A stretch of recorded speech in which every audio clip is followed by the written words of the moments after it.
하나님께서는 이스라엘의 질서를 무너뜨린 고라의 무리에게 진노하셨습니다. 이렇게 고라의 반역은 그 불평에서 시작되었습니다.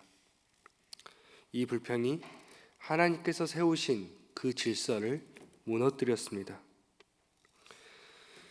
또한 분별력이 없던 250명의 사람들은 향로를 가지고 그 장막에 모였습니다.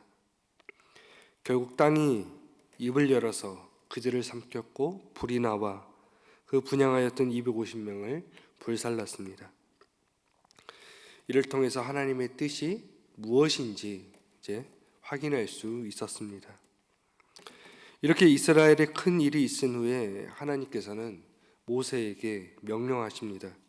우리 본문 37절과 38절의 말씀을 우리 다시 한번 읽어보겠습니다.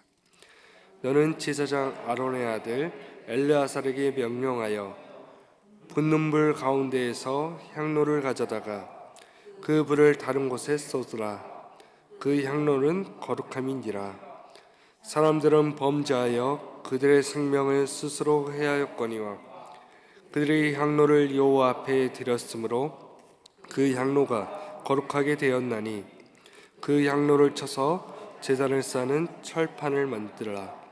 이스라엘 자손에게 표가 되리라 하신지라. 아멘. 먼저 하나님께서는 그 250명이 들었던 향로를 이제 처리하게 하셨습니다. 이 향로를 들었던 사람들은 바로 하나님을 의심하고 하나님 앞에 죄를 지은 사람들이었습니다. 이 다른 불로 분향하였던 아닥과 나비우처럼 바로 잘못된 그 불을 들은 사람들이었습니다. 그러나 이 향로가 이제 하나님께 드려진 것이기 때문에 이제 거룩한 것이었습니다. 그래서 주님은 그 향로를 쳐서 제단을 쌓는 이제 철 그 판을 만들게 하셨습니다. 그리고 이것이 바로 이스라엘 자손에게 그 표가 되리라 이제 말씀하십니다. 이것이 무슨 표입니까? 바로 아론 자손이 아닌 다른 사람이 하나님께 분향하러 가까이 오지 못하게 하는 그 표입니다. 바로 하나님께 향을 드릴 수 있는 것은 아론계 제사장만이 이제 할 수 있는 일이라는 것을 다시 한 번 더 일깨워 주는 것입니다. 이제 이 고라의 그 무리가 이제 반역을 일으켰던 동기는 왜 자신들은 이러한 제사장과 같은 일을 할 수 없느냐는 것이었습니다. 그리고 여기에 주님은 다시 한 번 더 분명하게 알려주고 계십니다. 그래서 다시 한 번 더 이러한 그 반역이 일어나지 않도록 하는 이 하나의 경고의 표이기도 합니다. 그런데 이 백성들의 반응은 오늘 우리가 일반적으로 생각하는 그러한 것과는 달리 오히려 온 회중이 지금 모세와 아론을 원망하고 있습니다. 하나님의 그 진노 앞에서 백성들을 위하여서 간구하였지만 백성들은 너희가 여호와의 백성을 죽였도다 이렇게 하며 두 사람을 원망하였습니다.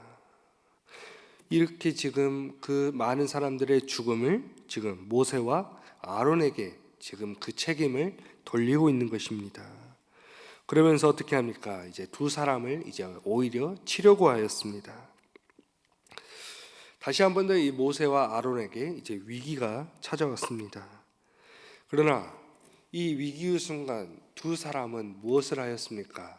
오늘 본문을 보면 이들이 회막을 바라보았다 이렇게 말하고 있습니다. 지금 자신들이 얼굴을 들어서 자신들을 향해 원망하고 치려는 그 사람들을 보는 것이 아니라 지금 그들의 시선이 바로 회막을 향하였다라는 것입니다. 지금 이렇게 회막을 바라본다는 것은 지금 자신들의 목숨이 위험한 순간에도 이들이 여전히 하나님과의 그 영적인 그 친교를 지금 이루고 있다라는 것을 지금 보여주고 있는 것입니다. 그리고 이 순간 구름이 회막을 덮었고 하나님의 영광이 나타났습니다. 모세와 아론이 회막 앞에 이르렀을 때에 이제 하나님께서 모세에게 말씀하시죠. 바로 너희는 이 회중에게서 떠나라라는 것이었습니다. 바로 하나님께서 지금 순식간에 지금 모세와 아론을 원망하려는 이 온 백성들을 지금 멸하시겠다라는 것이었습니다.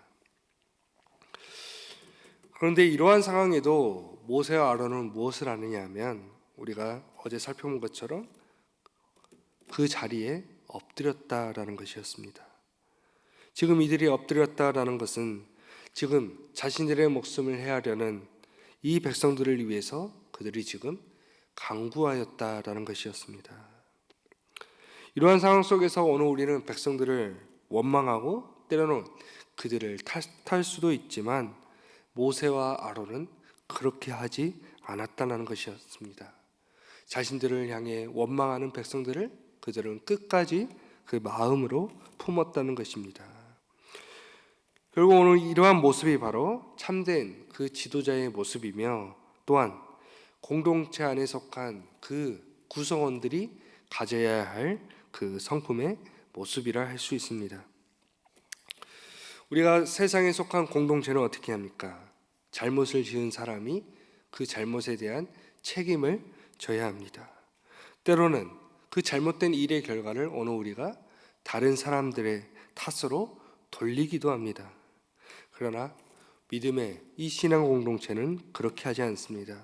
어떻게 합니까? 서로의 잘못을 품고 서로를 향해 격려하는 공동체여야 한다는 것입니다. 그래서 히브리서 10장의 말씀처럼 서로를 돌아보며 사랑과 선행을 격려해야 한다는 것입니다.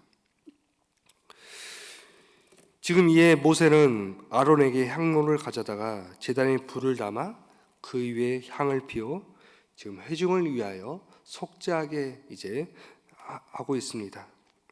이렇게 하나님께서 진노하셔서 이제 연병이 시작되었기 때문이었습니다. 이 연병이란 지금 하나님께서 내리시는 일반적인 이제 재앙을 가리키는 용어로 지금 하나님께서 재앙으로 이스라엘을 이제 치고 계신다는 것입니다. 그리고 본문은 지금 이제 제사장의 어떠한 역할을 해야 하고 또한 어떠한 그 바른 사역을 어떻게 이제 진행하고 있는지를 이제 보여주고 있는데 우리 47절과 48절의 말씀 우리 함께 읽어보겠습니다. 모세의 명령을 따라 향로를 가지고 이로 달려간즉 백성 중에 연병이 시작되었는지라 이에 백성을 위하여 속죄하고 죽은 자와 산 자 사이에 섰을 때에 연병이 그치니라. 아멘. 지금 제사장의 모습을 보면 이 제사장의 손에는 바로 향로를 들어야 한다는 것입니다. 그리고 그 향로 아래는 다른 불이 아니라 이제 제단의 불을 담아야 한다는 것입니다. 그리고 무엇보다도 중요한 것은 바로 백성들을 위하여서 속죄하는 것이었습니다. 그래서 이 제사장이 해야 할 이 본연의 임무가 이 연병으로 수많은 사람들이 죽어나가는 그 죽음의 한복판에서 바로 생명을 회복시키기 위한 그 속죄의 사역을 이제 이루어 나가야 한다라는 것을 오늘 본문은 보여주고 있습니다. 그리고 아론이 죽은 자와 산 자 사이에 서서 그 속죄할 때에 그 하나님의 재앙이 이제 그쳤습니다. 이렇게 아론은 자신을 원망하는 사람들을 위해 목숨을 걸고 그 죽음의 현장으로 향하였습니다. 그리고 본문은 고라의 일로 죽은 자 외에 연병에 죽은 자가 14,700명이라 오늘 우리에게 말해주고 있습니다. 오늘 본문은 오늘 우리가 서 있어야 할 자리가 지금 어디인지를 분명하게 알려주고 있습니다. 또한 오늘 우리의 삶을 돌아본다면 오늘 우리는 살아오면서 때로는 수많은 원망을 하며 살아오기도 하였습니다. 나에게 주어진 삶을 원망하기도 하였습니다. 고라의 무리를 땅이 삼키고 250명의 사람들이 그 불사르는 현장에 있었지만 여전히 원망의 삶을 살아가는 그 이스라엘 백성들과 같은 삶을 우리는 살아가기도 하였습니다. 이러한 모습이 바로 오늘 우리들이 사는 세상의 현실이기도 합니다. 늘 우리는 하나님의 은혜를 보았지만 때로는 그 은혜를 잃어버린 채 우리는 살아가기도 합니다. 언제나 그 죄악된 일상을 우리가 늘 반복하며 살아가고 있습니다. 이렇게 하나님의 재앙이 가득한 죽음의 현장에서 제사장은 거룩한 지성소에만 머무르지 않고 괴로움을 당하는 그 백성들을 위해 속죄하였습니다. 그리고 우리가 잘 아는 것처럼 이 제사장 아론의 사역이 바로 예수님의 그 십자가를 통해서 완성되었다는 사실입니다. 예수님께서는 거룩하신 하나님의 그 보좌에서 내려와 낮고 천한 모습으로 이 땅에 오셨습니다. 우리에게 놓여진 죽음과 그 생명의 사이에서 어느 우리에게 참된 생명을 주시기 위해 오셨습니다. 제사장이신 예수님께서는 우리를 하나님과 화해시키시기 위해 자신을 희생물로 단번에 드리셨습니다. 그리고 여전히 하나님의 우편에서 오늘 우리를 위하여서 계속하여서 간구하고 계십니다. 그렇기 때문에 오늘 우리는 어떠한 삶을 살아야 합니까? 사도 바울은 우리가 살아도 주를 위하여 살고 죽어도 주를 위하여 죽나니 그러므로 사나 죽으나 오늘 우리가 주님의 것이라 이렇게 고백하였습니다. 오늘 우리는 교회력으로는 이제 부활절 이후 기쁨의 50일을 보내고 있습니다. 그래서 오늘 우리는 부활하신 주님이 오늘 우리에게 보여주신 또한 가르쳐 주신 그 모습을 따라 살아야 할 것입니다. 이제는 내가 바로 주를 위한 삶을 살아야 한다는 것입니다. 늘 죽음의 현장에서 참된 생명을 전하신 바로 우리 주님처럼 이 세상에 주님의 그 참 생명을 전하는 삶을 살아가시는 우리 정읍중앙교회 성도님들이 되시기를 주님의 이름으로 간절히 축원합니다. 기도하겠습니다. 하나님 감사합니다. 오늘 우리는 기쁨의 50일을 보내고 있습니다. 오늘 우리의 삶이 늘 언제나 원망이 아닌 감사가 넘치는 삶을 살아가게 하여 주옵소서. 죽음의 현장에 오셔서 생명을 주신 주님처럼 오늘 우리가 주님의 생명을 전하는 주님의 귀한 자녀가 되게 하여 주옵소서. 이 시간 주님을 떠나 세상을 정처 없이 떠돌며 방황하는 그 잃은 양들을 위해 기도합니다.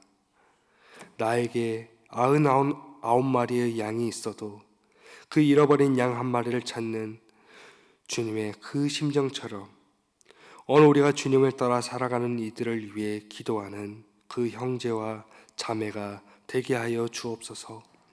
그래서 그 잃어버렸던 양들이 주님께로 다시 돌아와 함께 그 기쁨의 잔치에 참여하게 하여 주옵소서. 오늘 하루도 우리 교우들 언제나 주님께서 함께하여 주시고 늘 주님만을 믿고 의지하는 삶을 살아가게 하여 주옵소서. 주 예수 그리스도의 은혜와 하나님의 사랑과 성령님의 사귐이 세상에 주님의 참된 그 생명을 전하는 성도들에게 지금부터 영원토록 함께 하시기를 간절히 축원하옵나이다. 아멘.